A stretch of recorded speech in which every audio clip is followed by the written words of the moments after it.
It's time to do another classic pay-per-view review. What is up, guys? This is Chase Oliver 68.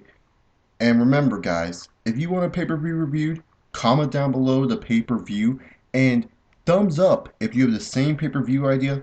Thumbs up it. Do not comment the same pay-per-view. Thumbs up it. It helps me out and it helps you guys out too.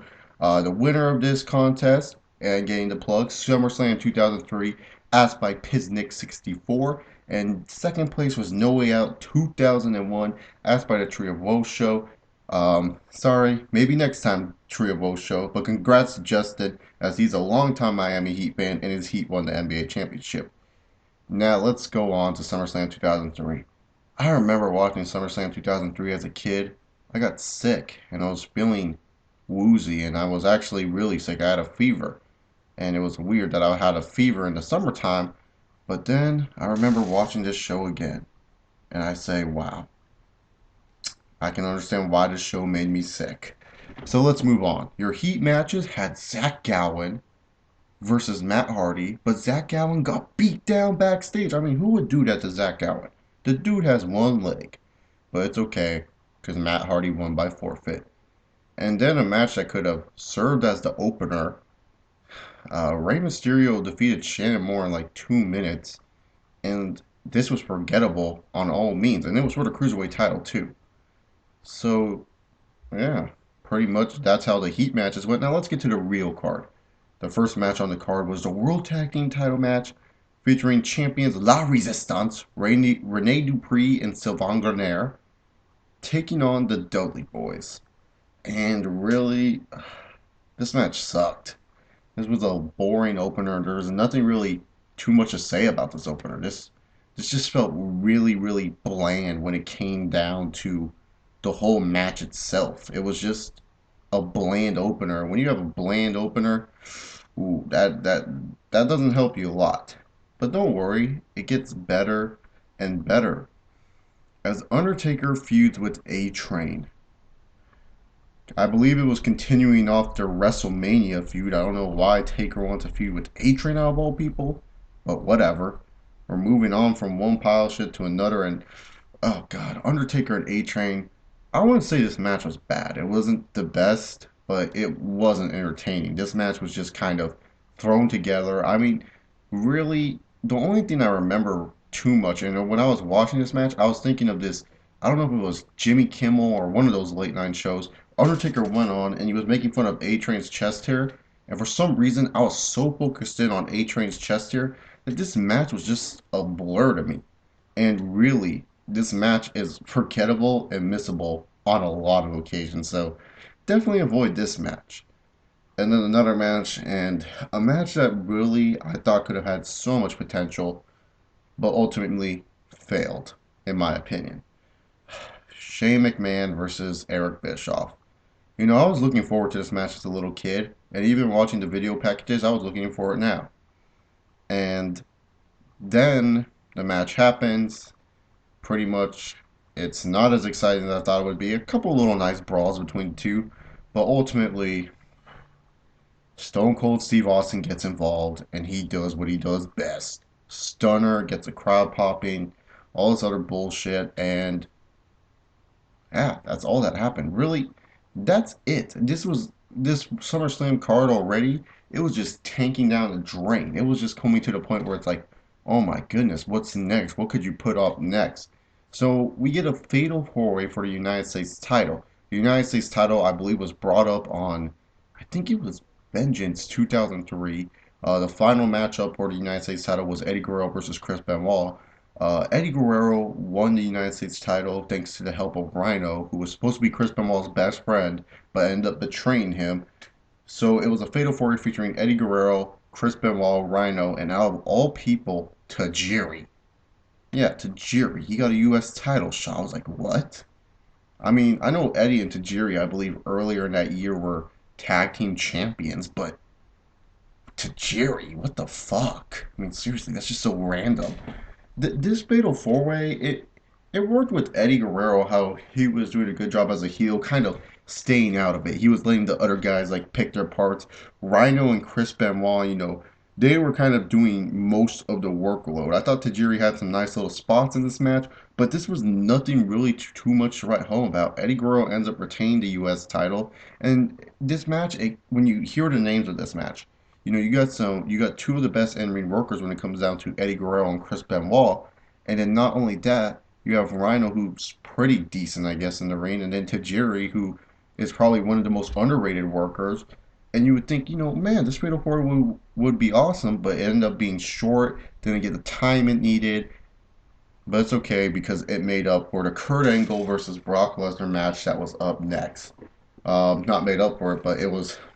This SummerSlam card is basically based off of one match, which is Kurt Angle versus Brock Lesnar. And Kurt Angle versus Brock Lesnar pretty much is the match of the night, the best match on this card, one of the only matches you should watch on this card. And that's all I really gotta say. Because Kurt Angle versus Brock Lesnar, I forgot if Kurt Angle won the WWE Championship because he lost to Lesnar in Seattle for WrestleMania 19, and then he went off to do his neck surgery, and I think he won it at Vengeance '03. I don't remember if it was like a triple threat or if it was just a one-on-one match, but he ended up winning it, and pretty much Kurt Angle faced off against Brock Lesnar. Brock Lesnar and Kurt Angle, these two are going to work really good in the ring together. And this by far to me, in all their 2003 matchups, maybe the Iron Man match is a little bit better, just because we got to see these guys work 60 minutes. But this matchup is pretty damn good. This is a match, if you haven't seen it yet, or if you want to go back and watch it again, do so. I suggest you start watching this match for SummerSlam '03, put you in a good mood, and maybe you'll still stay in a good mood for the rest of the shit you're about to watch. Kurt Angle versus Brock Lesnar, definitely an entertaining match, 2 thumbs up, match of the night, and then we move on. See, the one thing that I always hate about pay-per-views is when they have matches on the card where the crowd's already hyped up for one match, and then they try to get the crowd too hyped up to where they're dead for the next match. And this is what happened. Kane versus RVD in a no holds barred match. Now, no holds barred match for this, it, it made sense. RVD and Kane, they were like best friends, homies, dogs. Maybe, RVD gave him a little some weed or whatnot. Who knows? But it all started when Kane removed his mask and pretty much RVD and Kane started to feud, and this is when Kane was wearing like the black towel over his head. It was a weird feud, and RVD was just trying to get through Kane, but Kane pretty much was a total monster. This is one of my favorite monsters that they did with Kane, but this match itself, I don't think it was RVD's best hardcore match. This isn't RVD's best hardcore match. This is probably a standard hardcore match for RVD, if anything. Kane, he kind of did okay in this match, but Kane ultimately won. Moving on with Kane, they're trying to push Kane really strong, and this is what the WWE did right with Kane until we get to 2004, and I do not want to talk about Gene Snitsky and Kane ever, ever, ever. Please do not choose a pay-per-view with these fuckers on a card. But then we kind of move on to the main event. Well, he's headlining this SummerSlam with Brock Lesnar. The main event was the second ever Elimination Chamber match featuring Triple H, at the time the World Heavyweight Champion, Randy Orton, who was a part of Evolution, Chris Jericho, Kevin Nash just wanting a paycheck, Shawn Michaels, the winner of the first Elimination Chamber, but we all know who the fuck HBK is, and Bill Goldberg. Goldberg brought in the WWE at Backlash '03, and you would think that this would be the time to give Goldberg the World Heavyweight Championship. You would think it would make perfect sense. Pretty much this chamber starts out with Shawn and Chris Jericho. Shawn and Chris Jericho arguably stole the show at WrestleMania 19 with an awesome match that they had. So it was good to see these guys start out. Kevin Nash comes in and pretty much gets super kicked by Shawn Michaels, and Jericho rolls him up, and he gets eliminated. And then Randy Orton comes in, and then once Goldberg comes in, shit just goes down. It's just Goldberg wrecking shit, and it was fun to watch Goldberg just wreck the shit out of people. But it was like, yeah, Goldberg wrecking the shit out of people. Man, he's gonna win the title. But not on Triple H's watch. Nope, not on Triple H's watch. You know, it made no sense why Triple H won this match. Goldberg pretty much eliminates everybody, gives like a spear and a jackhammer to Michael, spear to jackhammer to freaking Jericho, and Randy Orton gets one too, and it's like, so Triple H has no chance. It's like Goldberg just eliminated all these fuckers by himself. What makes you think Triple H has a chance? And Triple H strikes again. Triple H does it again, baby.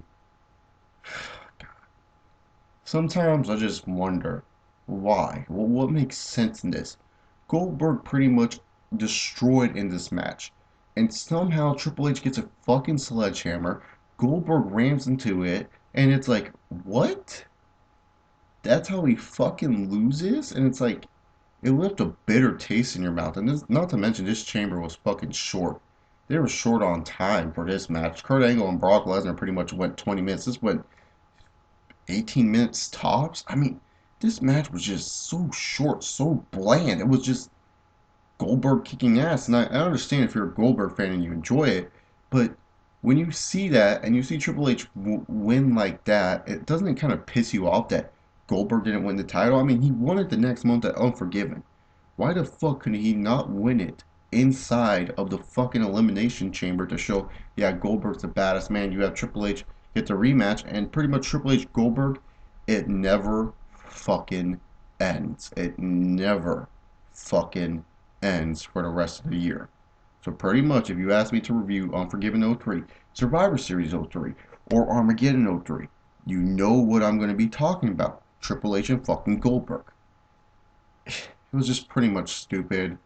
And fun note for this SummerSlam, this was also on Vince McMahon's birthday, so if you bought like the Stone Cold DVD or there's like a, I think it's on the SummerSlam DVD. It wasn't on mine, but I know it's on the Stone Cold DVD because I watched it when I was a kid and I always remember this because it was fun to watch and I watch it from time to time. You can find it on YouTube. It was Vince McMahon's birthday. Stone Cold comes out. Basically, it was an out of kayfabe moment. You know, all the wrestlers just came out. They all wish Vince a happy birthday. Stone Cold calls Undertaker Mark, and you know, Mark Calloway just basically says, "Oh yeah, he's actually like 60 years old," and you know they were just all having a good time. Everyone got a beer except for Shelton Benjamin. I don't know why. Shelton Benjamin was just like, "Where's my fucking beer?"